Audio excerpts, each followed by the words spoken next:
Vietnam 2016 GDP growth listed among world's best. 2016 World Economy Forecast and Impacts on Vietnam.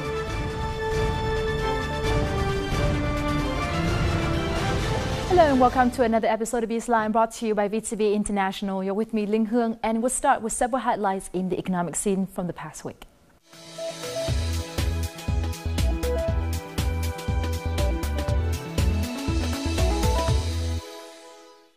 Vietnam is predicted to be among the 10 countries with the highest GDP growth in 2016, according to The Economist. The country's GDP is expected to increase by some 7%. With this prediction, Vietnam will rank 9th among the leading GDP growth countries, mainly thanks to a rise in individual consumption and tourism. Meanwhile, in the recently published 2016 Economic Prospects Report, the National Financial Supervisory Commission predicts that Vietnam's economy will grow by 6.7 to 6.8% this year. The State Bank of Vietnam on January 4th started listing the interbank average exchange rate between Vietnamese dong and US dollar on a daily basis instead of fixing a rate for a longer period of time as previously. The exchange rate for the first day stood at 21,896 dong a dollar, a slight increase of 6 dong compared to the old rate in the last 4 months. The rate is calculated using weighted average exchange rates on the interbank foreign exchange market and exchange rate growth of selected currencies on the international market. The plus and minus 3% trading band has been maintained. Commercial banks will decide their exchange rate within this range. Total new and additional registered capital in December 2015 reached $22.8 billion, an increase of 12.5% compared to 2014. This was according to the Department of Foreign Investment under the Ministry of Planning and Investment. Also, according to the department, investment occurred mainly in the processing, manufacturing, and real estate sectors. South Korea was the top investor in Vietnam, followed by Malaysia, Japan, and Taiwan, China. A recent HSBC Bank survey of expats living in Vietnam revealed that 68% of foreign workers found it easy to top up their savings while living in Vietnam. This has added to Vietnam's attraction as an expat destination. Other countries in the list include Qatar, Czech Republic, and Mexico. The survey by HSBC includes 22,000 foreign workers all around the world. The recent establishment of the ASEAN Economic Community will allow the free flow of skilled workers within the bloc. Vietnam imported more than 1.25 million tons of steel in December 2015, bringing total import volume in 2015 to more than 15 million tons. Total value is estimated at $7.3 billion, according to the latest figures from the General Department of Vietnam Customs. Most of the imported steel products came from China, Japan, South Korea, and Taiwan, China, with China alone accounting for over 50%. Recently, the Ministry of Industry and Trade has decided to conduct an investigation for safeguard measure against imported steel ingots and steel bars. Domestic production has increased by 5 to 10%, while imports skyrocketed by over 150% in 2015. The Philippines National Food Authority is planning to import more rice from Vietnam and Thailand in an effort to maintain sufficient supplies throughout the country this year. Despite increased rice inventories being deposited in various areas, including the Saragay region, the National Food Authority, or the NFA, made the plan to ensure enough food would be available during times when natural disasters are likely. According to the NFA administrator, Renan Dalisay, the agency will import at least 50,000 tons of rice from the two countries. The Ministry of Defense will hand over 20 more hectares of land near Tân Sơn Nhất International Airport to the Ministry of Transport to build an expansion, said Defense Minister Phùng Quang Thanh.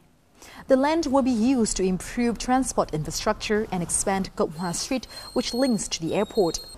Demand for the expansion is high as the airport is overloaded at passenger terminals, airplane parking areas, runways, and roads linked to the airport.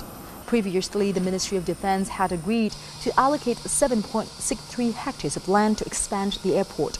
The figure 4 hectares have been handed over, with the rest scheduled for handover by the end of February 2016.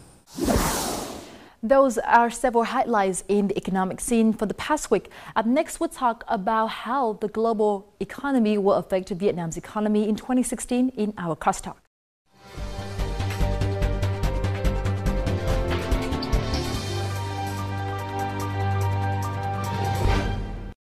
2016 marks the first year in the next economic development plan of Vietnam in the period of 2016 to 2020. With 2015 closing in, Vietnam has been able to further integrate into the global market through a number of new generation free trade agreements being signed or concluded negotiations.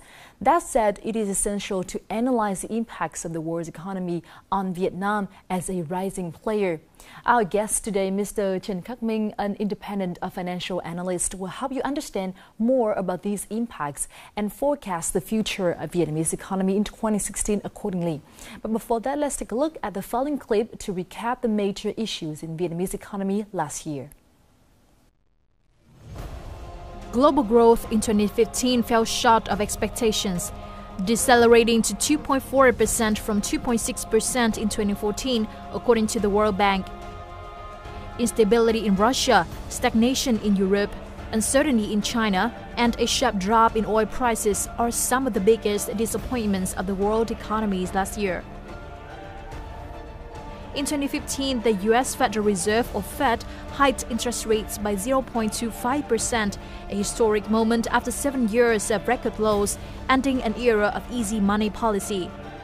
Additionally, the People's Bank of China allowed the yuan to depreciate by nearly 2% against the U.S. dollars.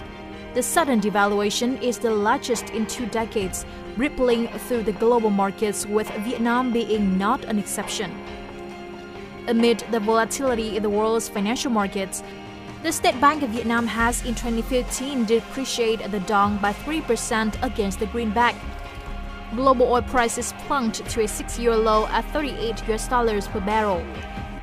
With each $1 drop in the global oil price, the state budget revenue could be lost estimatedly at $45 to $55 million. Will the global economy recover in 2016, or is it heading for a crash? How will these scenarios affect an emerging market like Vietnam?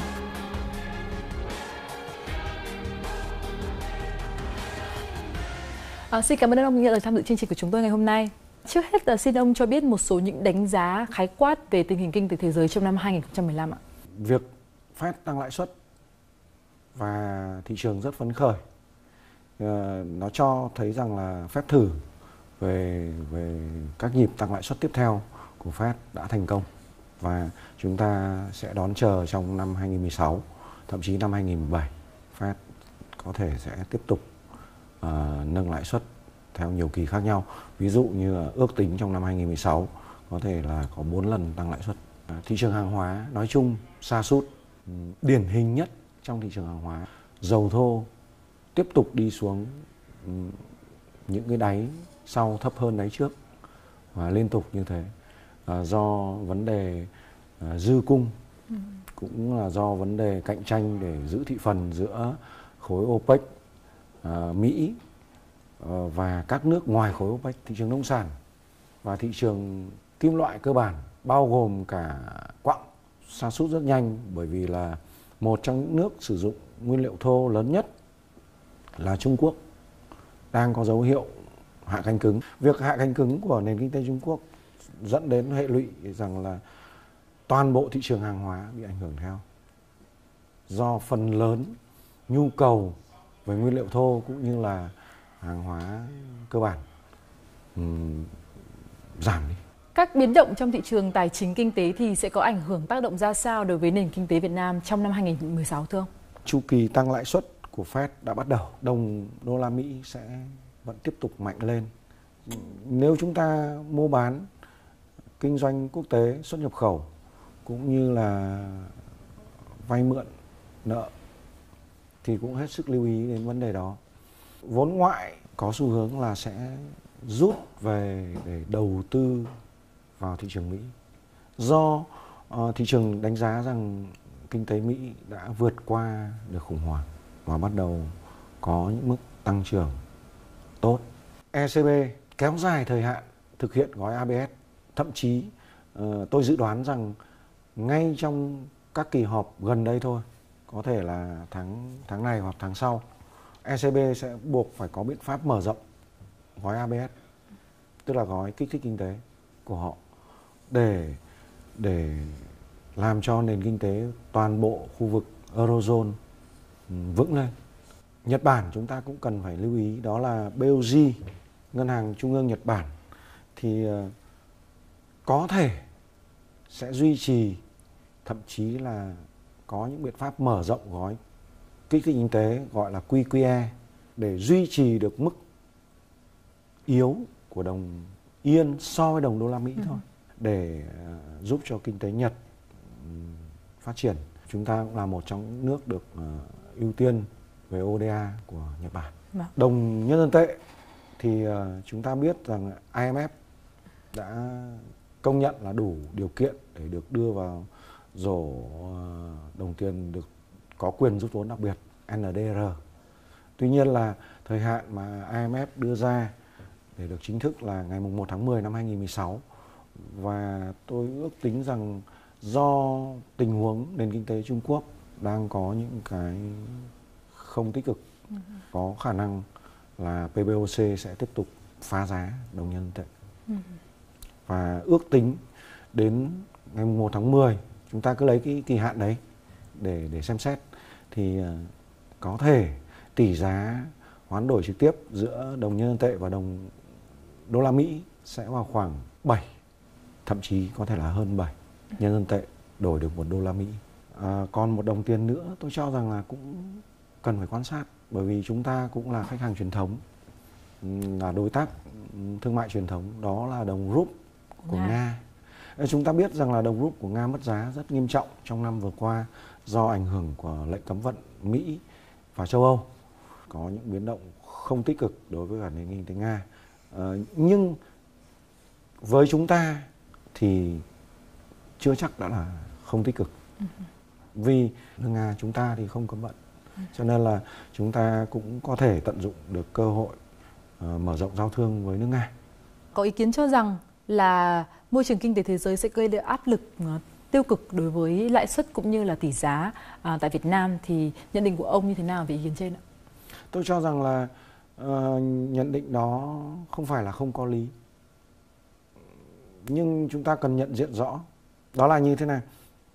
Thứ nhất, đồng đô la Mỹ tăng giá liên tục trong 4 năm vừa rồi, nhưng ngược lại đồng nhân dân tệ thì lại bắt đầu có những động thái phá giá liên tục.